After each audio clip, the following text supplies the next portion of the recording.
Ladies and gentlemen, esteemed colleagues, distinguished guests, welcome to this fireside chat in the Real Estate Future Forum here in Riyadh. Today, our focus is going to be around the intersection of philanthropy and real estate and social impact, specifically looking at the Sustainable Urban Development Agenda.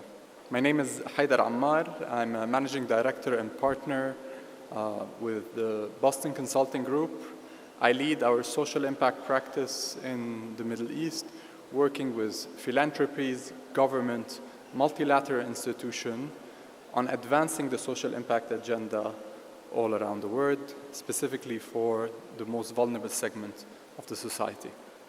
And today, I do have the pleasure and honor to be sitting here with Her Royal Highness, Princess Lamia Bint Majed Al Saud, the Secretary General and member of the Board of Trustees for Alwaleed Philanthropies. I'm not going to mention all her roles, but part of her roles because they are long and many. But in her role as the Secretary General at Alwaleed Philanthropies, she leads the global philanthropic strategy across key areas, including youth and women empowerment, the humanitarian effort and humanitarian response, community development, culture, and social impact amongst many. And that happens with partnership with a number of international organizations. In addition, she has many roles that are at the international mandate level, and the few that I will actually mention.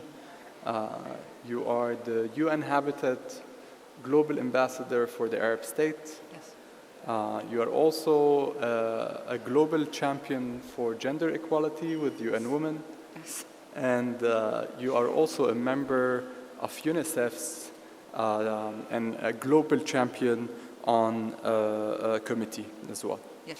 Through your leadership, we have seen you've built long-term and sustainable multi-sector partnership with a lot of organizations to deliver a great social impact all around the world and translate those into practical initiatives that will actually make the livelihood of many communities better, especially the vulnerable ones.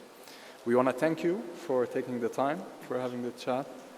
And we hope, and I'm sure, that everybody will enjoy your insight and conversation. So thank you very much, and join me in welcoming your Royal Highness. Before we jump into the serious matters and the topic itself, I wanted to start with a personal question on what really attracted you to the word of philanthropy. And how does that fit in the broader context of the mission of Alwaleed Philanthropy? First, thank you very much for the introduction, Haidar. يعني أعطيتني أكثر من اللي أستحقه بصراحة, but thank you very much. Before anything, I just want to thank المنظمين. I want to say it's always a pleasure being here, to be very honest. Last year it's have been a huge success.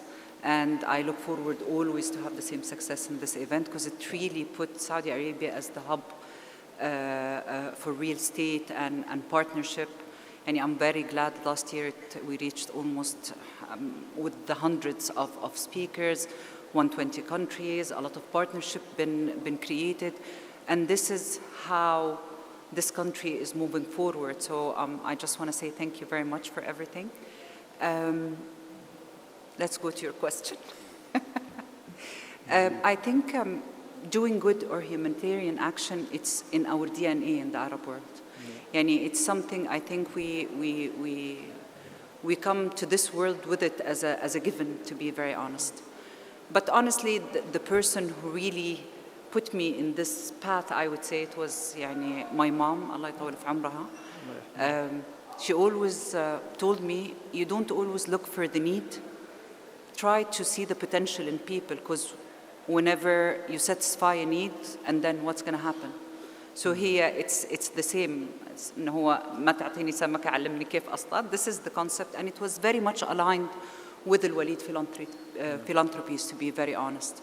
And how we work in projects, it's always building. It's not aid. We don't do aid. We do sustainable projects in different areas of focus, which you actually mentioned one of them, which is empowering women and youth. But actually we have 5 areas of focus. The first one is community development, goes under it infrastructure and health and education. Very proud of the achievement in the health sector, especially in vaccination. We reach over 800 million kids around the world, and our portfolio, it's really completed. And we do a lot of empowering women and youth, and we actually always like to lean toward the economical empowerment. As we said, whenever you're economically empowered, you have the right, or you have the freedom actually, whether you spend it on education, business, upscaling your house, whatever you want to do. And the other area of focus, which is really close to my heart personally, it's narrowing gap between culture and civilization and promoting for tolerance and understanding. And the 5th, which is promoting for healthier environment. And it's the youngest area of focus that we launched in the foundation.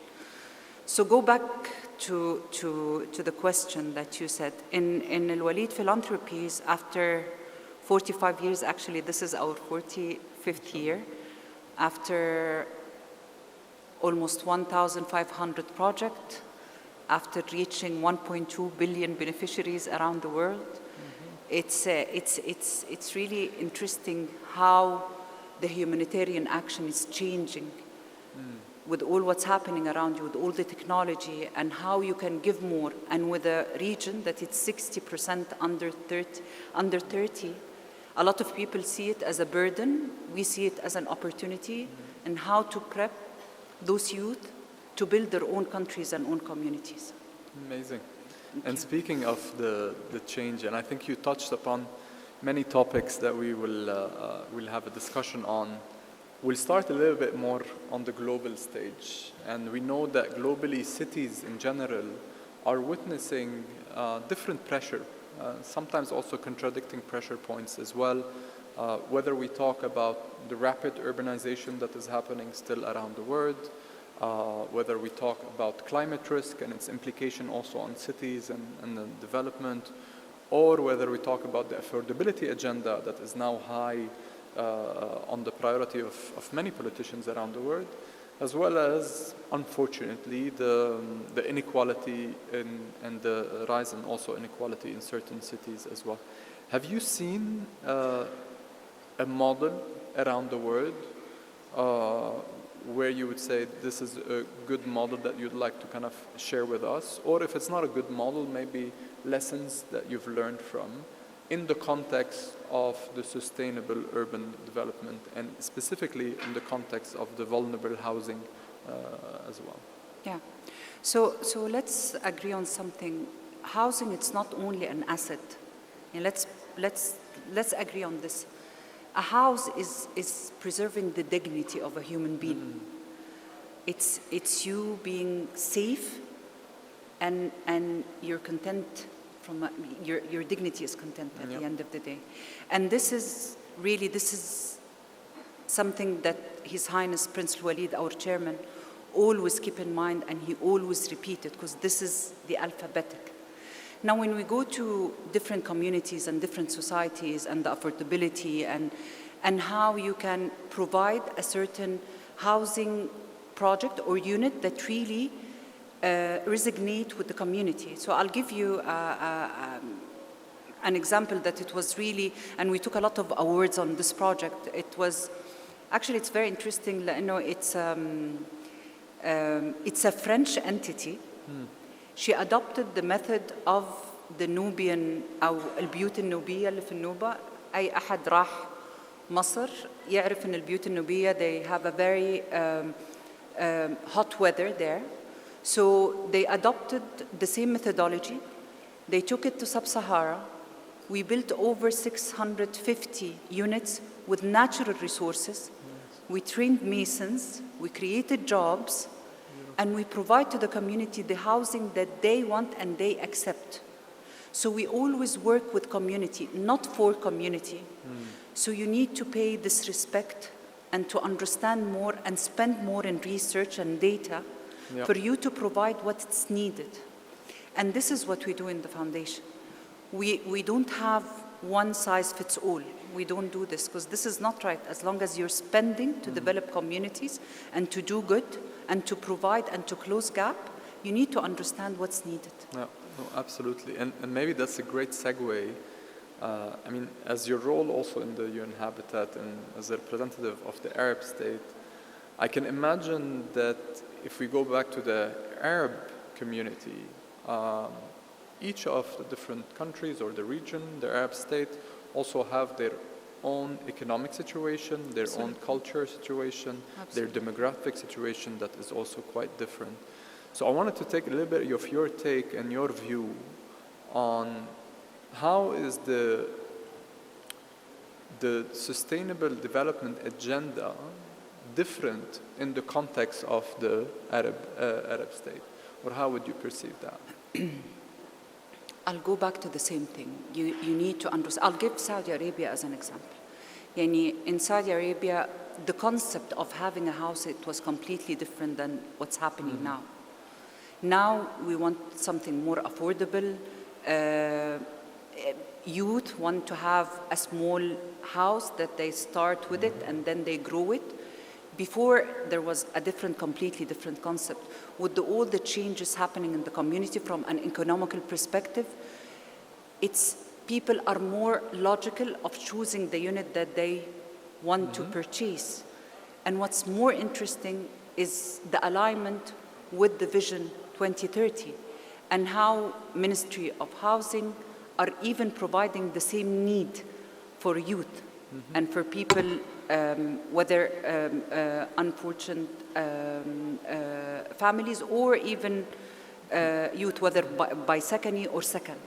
So this is a very good model for you to see how governments have to be aligned with the need of communities. And Saudi Arabia is a very big country. So the concept in Riyadh, it may be not suitable for Jeddah, not suitable for Al Janoob, or, but we are very much, going in depth on need and locations for different cities in Saudi Arabia. When we go globally, here you would, with all what's happening in the region, of course. Now, even though when we work with refugees, for example, for providing shelters and homes, it differs from a crisis to another. You're getting me? So when it's back in the days with Syria, we provided a different type. Again, we don't only provide housing or shelters, we do like a 360 thing. So it depends on the crisis and how we can benefit the community. We always, in some, I would say in some project, we concentrated on special needs. We concentrated on training and with employment that be in favor and how to close the gap in this area. So it differs, Haider. But at the end of the day, the most important thing that you have to understand the value of data and how you can use this data to benefit communities. Amazing. And I will go back to maybe that point of the data, specifically when we talk about the philanthropies as well and their role. But before going to that, and you mentioned the example of Saudi Arabia. And today, if we look at Saudi Arabia, we were just discussing right now, in the past 7 years, especially when it comes to city development and urban development, we have seen a massive transformation. Riyadh as a city alone is transforming massively, and we've seen it also all across. And I wonder if you have also a bit of a view, which you've shared a little bit of, but maybe we can dwell more on in this context of major transformation, how do we make sure and we institutionalize a way of ensuring that the development does not overlook some of the vulnerable segment, but actually, takes them along the way. Is there any thoughts or ideas that you see on how this can be done or is being done, and you'd like to kind of also shed light on? Actually, it's been done. Now, Yes. of course, who's responsible for this segment of the population is Sakani. And I'm honored to be on the board of Sakani as well. So how they segment and they measure the need for the needy family or the unfortunate family, أو اللي هم مستفيدي الضمان, let's say. Yes.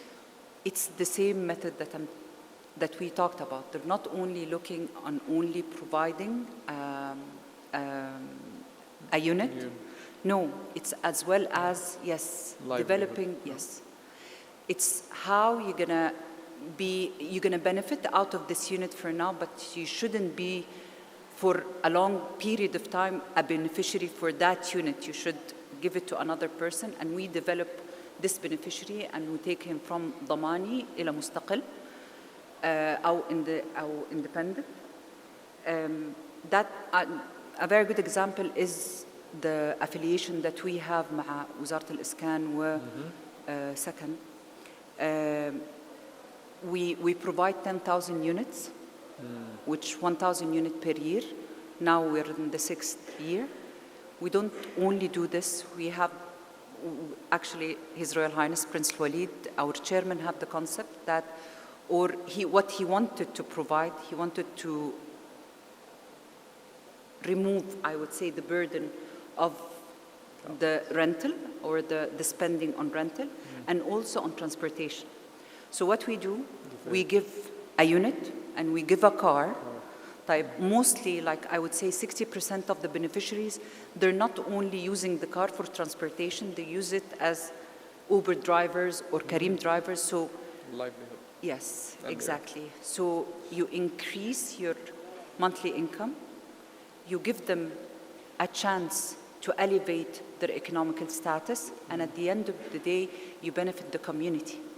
And this is exactly the same concept, and this is why we're very much aligned with the ministry, who I really أحب أشكرهم على كل يعني العمل الجاد والشاق حقيقة اللي هم بيعملوه. و at the end of the day إحنا we have a mandate to deliver إنه almost 70% of people, yes, they have to be house owning or they're owning their own units.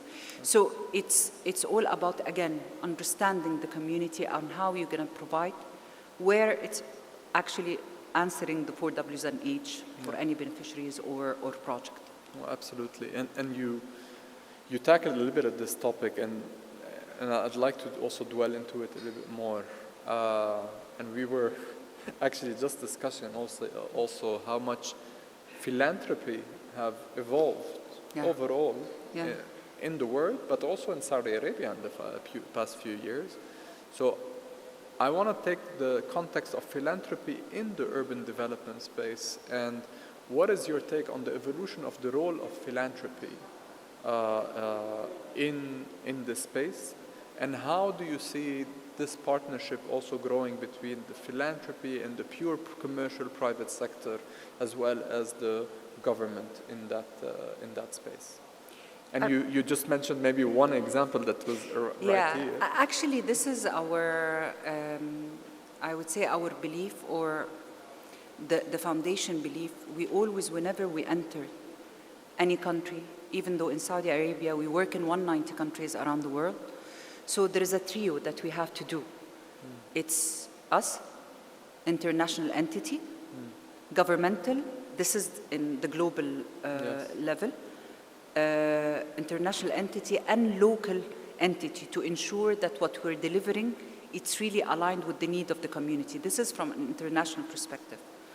What's required from us is strategic thinking, a heavy monitoring, and understanding, gathering data for the community to make sure that we provide the right service for the right people. Locally, it's the same. Every and each project that we do, we have a governmental entity, And why we do that, Haydar? Because we need to ensure the sustainability of the project. So we don't want just whenever we're out, then it's finished. It doesn't make sense. So this is something that it's like an alphabetic for us to do in any and every project that we do, whether it's locally, regionally, and internationally. No, amazing. I want to go a little bit on that topic for maybe one more question or two more questions before we close as well. I want your take on two things. First, I want your take on how do you see the appetite of actually also partnering with the private sector specifically in the context of Saudi, and have you seen that there's a little bit more of an opening kind of there in the space of real estate development or sustainable urban development? That's number one. And maybe the second question as well that is related, at least we have seen it in our practice, is that there is a wealth of non-profit organization and NGOs that has grown across all the sectors, but specifically even in the housing sector that is there. So I want to also get your perspective as a foundation, as a philanthropy that is providing some grants and looking for partnership with the nonprofit sector, of your view of the growth and the maturity of the nonprofit sector, specifically also in the housing space potentially, or urban development. In the beginning, let me correct something. We don't provide grants. We do projects that's sustainable, that reflect on communities. True. Second, private sector is one of the main pillar of this, of the humanitarian action in Saudi Arabia in specific. For example, in second, we have a lot of private sector are supporting us from the domain itself, from the sector itself. At the end of the day, you have a lot of, I would say, challenges that they help us to overcome. And with all the expertise on the board of directors and the board of trustees, we would never move forward without their support, first of all. Okay. From a perspective of foundations, this is, again, this have always been, this is the concept of doing good in the Arab world, is how to collaborate in helping others. But nowadays we are more, I would say it's more institutionalized, if I said it right. يعني أخذت الشكل المؤسساتي في توصيل الخدمة. Yes. And this came from where? Since the vision. Before we were, as you know, we were a closed community. We were only concentrating on Saudi Arabia and how we can, fulfill the need inside the country.